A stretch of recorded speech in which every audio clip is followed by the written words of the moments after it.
A lot of people think about strength training as something you do for your body, but it can also make your brain work better.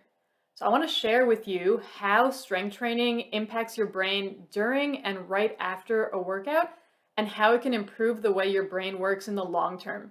And I hope you can use this as some extra motivation to go lift some heavy stuff. So, first, let's talk about some of the benefits. Studies have shown that strength training can improve so many different types of brain function, including improving focus and attention, your ability to make decisions, to process information quickly and accurately, and to remember and recall information.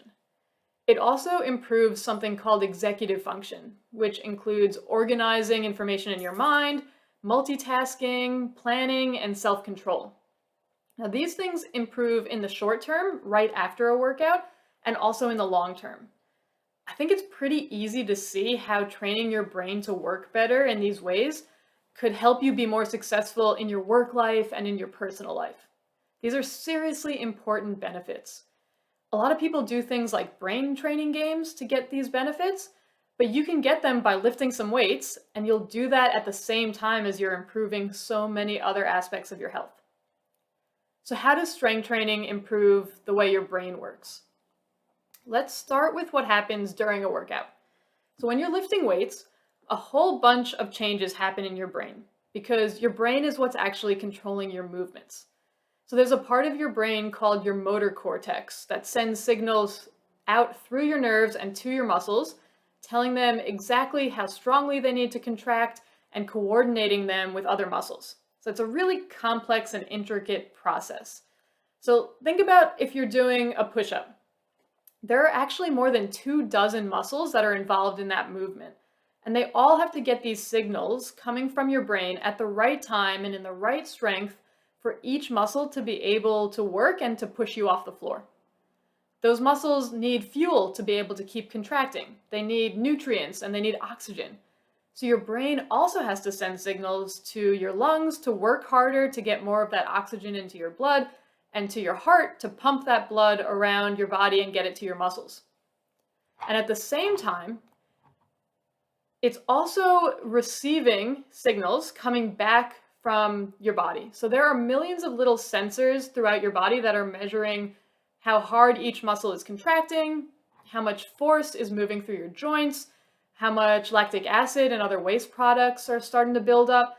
And they're all sending this real-time information back to your brain. And your brain has to take that information and make some adjustments and make sense of it and do something with it.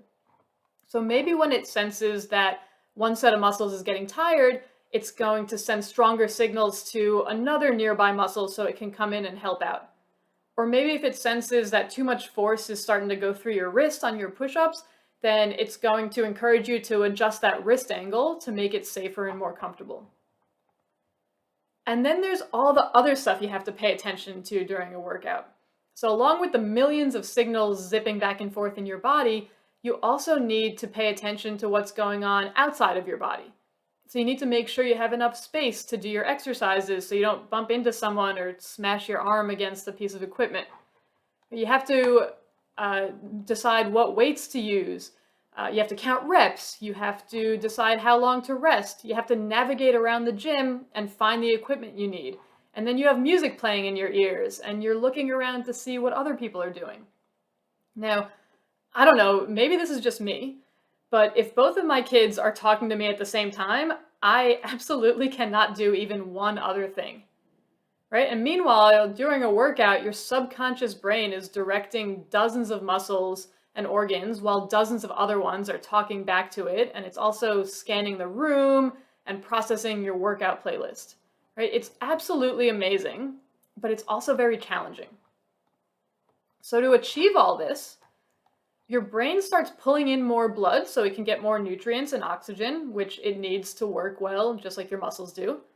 So then you get increased blood flow to your brain. And it's releasing neurotransmitters to communicate between brain cells. And when you have more blood flow and a better balance of neurotransmitters in your brain, it works better.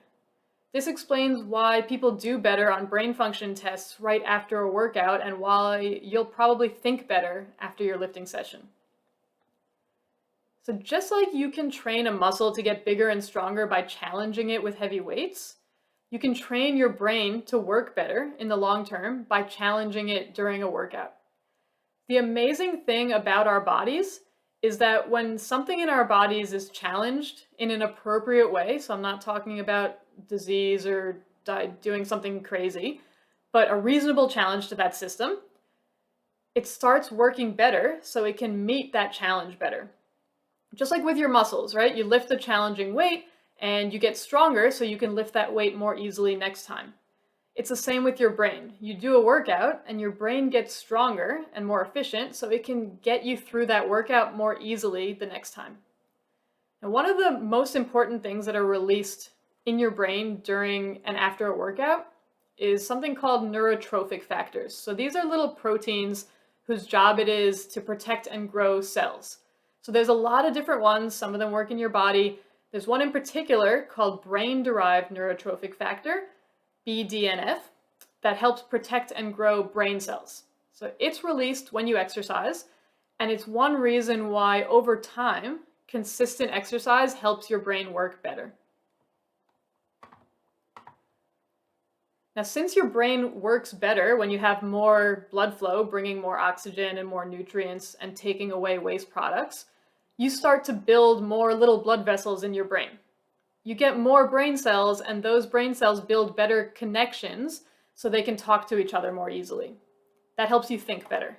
And since your brain is consistently releasing more neurotransmitters, it starts to build more receptors for those neurotransmitters so they can communicate their messages better.